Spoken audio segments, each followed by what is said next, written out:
Hi ಎಲ್ಲರಿಗೂ ನಮಸ್ಕಾರ. Welcome back to K L and K A recipe. ಇವತ್ತು ಸಿಂಪಲ್ಲಾಗಿ ಮನೆಯಲ್ಲಿರೋ ಇಂಗ್ರೀಡಿಯೆಂಟ್ಸ್ಗಳನ್ನ ಬಳಸ್ಕೊಂಡು ಹೇಗೆ ಮಸಾಲ ಪುರಿ ಮಾಡೋದು ಅಂತ ಹೇಳ್ಕೊಡ್ತಿದ್ದೀನಿ.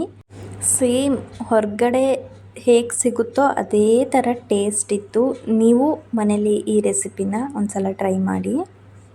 ನಾನಿಲ್ಲಿ ಮೀಡಿಯಮ್ ಸೈಜ್ದು ಒಂದು ಆಲೂಗೆಡ್ಡೆನ ಸಿಪ್ಪೆ ತೆಗೆದು ಕುಕ್ಕರ್ಗೆ ಹಾಕೋತಿದ್ದೀನಿ. ಹಾಗೆ 1 ಕಪ್ ಬಟಾಣಿ ನೆನೆಸಿಟ್ಕೊಂಡಿದ್ದೆ, ಅದನ್ನು ಹಾಕಿ ಅದು ಮುಳುಗೋಷ್ಟು ನೀರು ಹಾಕಿ ಅದಕ್ಕೆ ಎಷ್ಟು ಬೇಕೋ ಅಷ್ಟು ಮಾತ್ರ ಉಪ್ಪು ಹಾಕಿ ಲಿಡ್ ಕ್ಲೋಸ್ ಮಾಡಿ ಒಂದು 3ರಿಂದ 4 ವಿಷಲ್ ತೊಗೊಳ್ಳಿ. ಪಕ್ಕದಲ್ಲಿ ಒಂದು ಕಡಾಯಿಗೆ 1 ಸ್ಪೂನ್ ಎಣ್ಣೆ ಹಾಕ್ಕೊಂಡು ಅದಕ್ಕೆ ಚಕ್ಕೆ, 3 ಲವಂಗ ಹಾಕಿ ಜೊತೆಗೆ ಹಸಿಮೆಣ್ಸಿನ್ಕಾಯಿ ಹಾಕಿ, ಹಸಿಮೆಣ್ಸಿನ್ಕಾಯಿ ಕಟ್ ಮಾಡಿಬಿಟ್ಟು ಹಾಕಬೇಕು, ಹಾಗೆ ಹಾಕಿದ್ರೆ ಸಿಡಿದ್ಬಿಡುತ್ತೆ.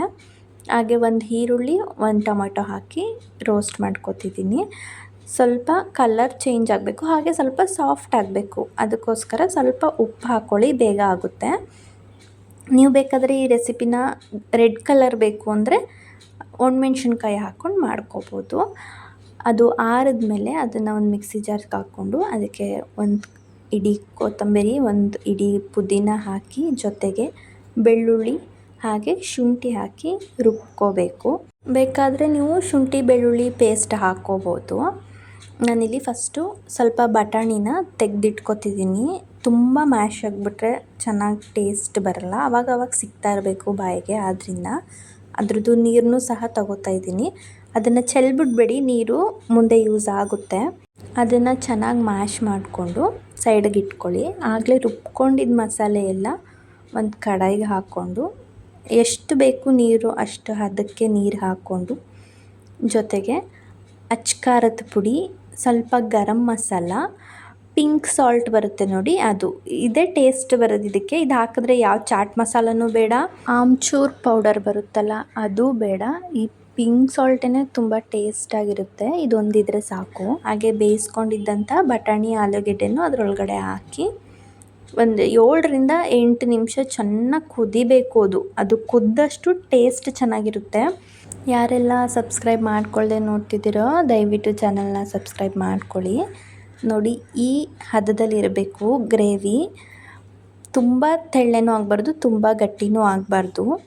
ಪೂರಿ ರೆಸಿಪಿ ನಾನು ಲಾಸ್ಟ್ ವಿಡಿಯೋದಲ್ಲಿ ಹಾಕಿದ್ದೀನಿ, ಯಾರಾದರೂ ನೋಡಿಲ್ಲ ಅಂದರೆ ಹೋಗಿ ನೋಡಿ, ಶಾರ್ಟ್ಸಲ್ಲಿ ಹಾಕಿದ್ದೀನಿ. ಕ್ರಿಸ್ಪಿಯಾಗಿ ತುಂಬ ಚೆನ್ನಾಗಿ ಬಂದಿತ್ತು. ಒಂದು 7ರಿಂದ 8 ಪೂರಿನ ಈ ರೀತಿ ಪ್ಲೇಟ್ಗೆ ಸರ್ವ್ ಮಾಡಿಕೊಂಡು ಅದಕ್ಕೆ ಬೇಯಿಸಿರೋಂಥ ಗ್ರೇವಿನೂ ಹಾಕ್ಕೊಂಡು ಅದ್ರ ಮೇಲೆ ಇವಾಗ ಮತ್ತೆ ಒಂದು 3ರಿಂದ 4 ಪೂರಿನ ಹುರಿದು ಹಾಕ್ಕೊಳ್ಳಿ.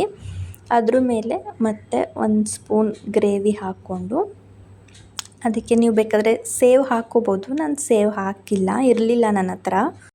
ಚಿಕ್ಕದಾಗಿ ಕಟ್ ಮಾಡಿರೋಂತಹ ಟೊಮೊಟೊ, ಹಾಗೆ ಚಿಕ್ಕದಾಗಿ ಕಟ್ ಮಾಡಿರೋಂತಹ ಈರುಳ್ಳಿ, ಜೊತೆಗೆ ಸಣ್ಣದಾಗಿ ತುರಿದಿಟ್ಕೊಂಡಿರೋಂಥ ಕ್ಯಾರೆಟ್.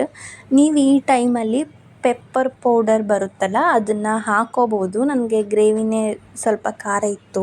ಇವತ್ತಿನ ಈ ಸಿಂಪಲ್ ಮಸಾಲೆ ಪುರಿ ರೆಸಿಪಿ ಇಷ್ಟ ಆಗಿದರೆ ದಯವಿಟ್ಟು ವಿಡಿಯೋನ ಲೈಕ್ ಮಾಡಿ ಹಾಗೆ ಶೇರ್ ಮಾಡಿ.